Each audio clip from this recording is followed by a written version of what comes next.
IT সেক্টরের একটা অন্যতম কোম্পানি যার নাম হচ্ছে এলটিটিএসের হচ্ছে কোয়ার্টার 4-এর রেজাল্ট আউট হয়ে গেছে। কোয়ার্টার 4-এর রেজাল্টে পারফরমেন্স কী টাইপের দিয়েছে এলটিটিএস, সেটাকে নিয়ে আমরা অ্যানালিসিস করব।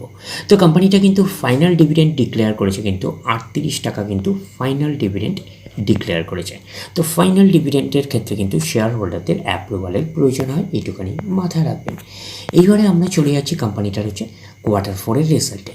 দেখব যে কোয়ার্টার 4-এর রেজাল্টের পারফরমেন্স কী টাইপের দিয়েছে।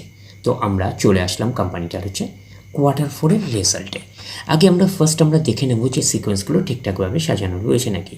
এটা এই কোয়ার্টার মিস হচ্ছে কোয়ার্টার 4, এটা প্রিভিয়াস কোয়ার্টার, আর এটা হচ্ছে 1 বছর আগে। তাহলে সিকোয়েন্সগুলো ঠিকঠাকভাবে সাজানো রয়েছে, আমরা একটুখানি বলতেই পারি।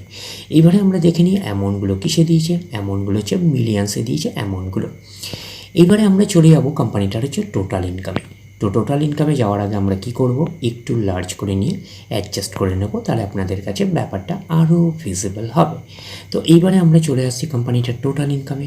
এই কোয়ার্টার মিস হচ্ছে কোয়ার্টার 4-এ 30,317। প্রিভিয়াস কোয়ার্টারে ছিল 26,865। 1 বছর আগে ছিল 25,935। তাহলে 1 বছর আগের 25,935টা এখন কত হয়ে গেছে 30,317। তাহলে আমরা বলবো ইয়ার অন ইয়ার বেসিস কিন্তু জাম্প রয়েছে টোটাল ইনকামে। প্রিভিয়াস কোয়ার্টারে ছিল কত 26,865, সেটা হয়ে গেল এই কোয়ার্টার মিস হচ্ছে কোয়ার্টার 4-এ হয়ে গেল 30,317। তাহলে আমরা বলবো কোয়ার্টার অন কোয়ার্টার বেসিসও কিন্তু জাম্প রয়েছে টোটাল ইনকামে। তো ন্যাচারাল ব্যাপার, আমরা জানি যে ইনকাম করতে গেলে কোম্পানিকে এক্সপেন্সেস করতেই হবে। তো এখন দেখার বিষয়ে কোম্পানিটা ইনকাম করতে গিয়ে কতটা এক্সপেন্সেস করেছে। তো আমরা চলে আসলাম টোটাল এক্সপেন্সেসে। তো টোটাল এক্সপেন্সেস আমরা কী পাচ্ছি, এই কোয়ার্টার মিস হচ্ছে কোয়ার্টার 4-এ 26,044। প্রিভিয়াস কোয়ার্টারে ছিল 22,466। 1 বছর আগে ছিল 21,225। তাহলে 1 বছর আগের 21,225টা এখন কত হয়ে গেছে 26,044। তাহলে আমরা বলবো ইয়ার অন ইয়ার বেসিস কিন্তু জাম্প রয়েছে টোটাল এক্সপেন্সেসে। প্রিভিয়াস কোয়ার্টারে ছিল কত 22,466, সেটা হয়ে গেল এই কোয়ার্টার মিস হচ্ছে কোয়ার্টার 4-এ হয়ে গেল কত 26,044। তাহলে আমরা বলবো কোয়ার্টার অন কোয়ার্টার বেসিসও কিন্তু জাম্প রয়েছে টোটাল এক্সপেন্সেসে। তো এইবারে আমরা বের করব কি, এইবারে আমরা বের করব অপারেটিং প্রফিট। কী করে বের করব, টোটাল ইনকাম থেকে টোটাল এক্সপেন্সেস আমরা বাদ দেবো। বাদ দিলে যেটা পড়ে থাকবে সেটা হচ্ছে অপারেটিং প্রফিট। টোটাল ইনকাম পেয়ে গেছি, টোটাল এক্সপেন্সেস পেয়ে গেছি, টোটাল ইনকাম থেকে টোটাল এক্সপেন্সেস বাদ দিলে পড়ে থাকছে অপারেটিং প্রফিট।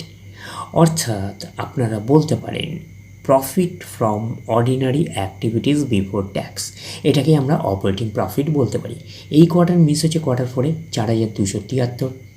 প্রিভিয়াস কোয়ার্টারে ছিল কত 4,399। 1 বছর আগে ছিল 4,710। তাহলে 1 বছর আগের 4,710টা এখন কত হয়ে গেছে 4,273। তাহলে আমরা বলবো ইয়ার অন ইয়ার বেসিস কিন্তু ডাউন পারফরমেন্স করেছে অপারেটিং প্রফিটে। প্রিভিয়াস কোয়ার্টারে ছিল কত 4,399, সেটা হয়ে গেল এই কোয়ার্টার মিস হচ্ছে কোয়ার্টার 4-এ হয়ে গেল 4,273। তাহলে আমরা বলবো কোয়ার্টার অন কোয়ার্টার বেসিসও কিন্তু ডাউন পারফরমেন্স করেছে অপারেটিং প্রফিটে। তো অপারেটিং প্রফিটে নিশ্চয়ই কোম্পানির মেন প্রফিট নয়। তারপরে কী করতে হবে, গভর্নমেন্টকে ট্যাক্স পে করতে হবে। গভর্নমেন্টকে ট্যাক্স পে করার পরে কোম্পানির কাছে যেটা পড়ে থাকবে সেটা কোম্পানির ফাইনাল প্রফিট বা নেট প্রফিট হিসাবে আমরা কনসিডার করতেই পারি। তো net profit for the period, তো এটাকে নেট প্রফিট বলতে পারি, এটাকে আমরা ফাইনাল প্রফিট বলতে পারি। এই কোয়ার্টার মিস হচ্ছে কোয়ার্টার 4-এ 3,102।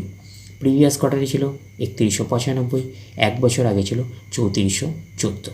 তাহলে 1 বছর আগের 3414টা এখন কত হয়ে গেছে 3102। তাহলে আমরা বলবো ইয়ার অন ইয়ার বেসিস কিন্তু ডাউন পারফরমেন্স করেছে নেট প্রফিটে। প্রিভিয়াস কোয়ার্টারে ছিল কত 3195, সেটা হয়ে গেল এই কোয়ার্টার মিস হচ্ছে কোয়ার্টার 4-এ হয়ে গেল 3102। তাহলে আমরা বলবো কোয়ার্টার অন কোয়ার্টার বেসিসও কিন্তু ডাউন পারফরমেন্স করেছে নেট প্রফিটে। অর্থাৎ আমরা বলতে পারি quarter on quarter basis net প্রফিটের পারফরমেন্স হচ্ছে স্লাইটলি ডাউন পারফরমেন্স করেছে কোয়ার্টার অন কোয়ার্টার বেসিস। এইবারে আমরা চলে যাব কোম্পানিটার হচ্ছে ইপিএসে অর্থাৎ আর্নিং পার শেয়ারে। তো চলে আসলাম ইপিএসে অর্থাৎ আর্নিং পার শেয়ারে। এই কোয়ার্টার মিস হচ্ছে কোয়ার্টার 4-এ 29.38। প্রিভিয়াস কোয়ার্টারে ছিল 30.47। 1 বছর আগে ছিল 32.25। তাহলে 1 বছর আগে 32.25টা এখন কত হয়ে গেছে 29.38। তাহলে আমরা বলবো ইয়ার অন ইয়ার বেসিস কিন্তু ডাউন পারফরমেন্স করেছে ইপিএসে অর্থাৎ আর্নিং পার শেয়ারে। প্রিভিয়াস কোয়ার্টারই ছিল কত 30.47, সেটা হয়ে গেল এই কোয়ার্টার, মিস হচ্ছে কোয়ার্টার 4-এ হয়ে গেল কত 29.38। তাহলে আমরা বলবো কোয়ার্টার অন কোয়ার্টার বেসিসও কিন্তু ডাউন পারফরমেন্স করেছে ইপিএসে অর্থাৎ আর্নিং পার শেয়ারে। তো ন্যাচারাল ব্যাপার আমরা জানি যে নেট প্রফিটের রিফ্লেকশনটা ইপিএসে পাই, তো নেট প্রফিটের রিফ্লেকশনটা আমরা ইপিএসে পেয়েছি। তো ওভারঅল কনক্লুশন হিসাবে নেট প্রফিটে আমরা কি পেয়েছিলাম, year on year basis down performance করেছে, আর কোয়ার্টার অন কোয়ার্টার বেসিসও কিন্তু স্লাইটলি ডাউন পারফরমেন্স করেছে নেট প্রফিটে আমরা বলতে পারি।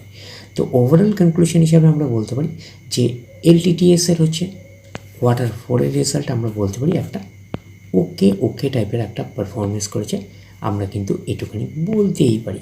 তাহলে ওভারঅল ভিউটা আপনাদের কাছে ক্লিয়ার। তাহলে এই অবধি, নেক্সট ভিডিওতে আবার আপনাদের সাথে আমার দেখা হচ্ছে। ধন্যবাদ।